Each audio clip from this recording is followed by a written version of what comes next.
Plaster eh.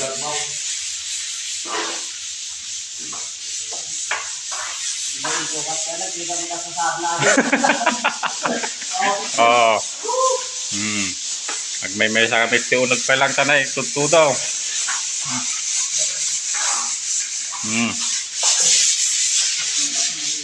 Lagi na dito ang kwaraw. Ay, kwaraw.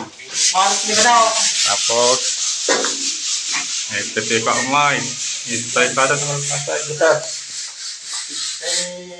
Check nyo na ng mabuti yan, ha? Next week, darating din mga pintura. Pailangan ko sana, dapat na, para makita sana yung mga maraming. Wala yung punta namin dyan? Ito. Unahin daw dito. Dito sa kwarto, sabi ng may bahay.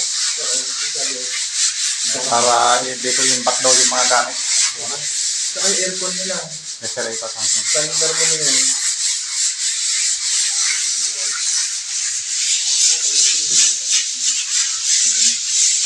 Kung meron mo yun, parang nagigilin ako namin, alam yan yun.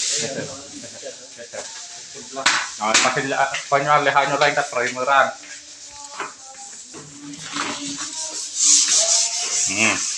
Ngarawan. Tinam na isalik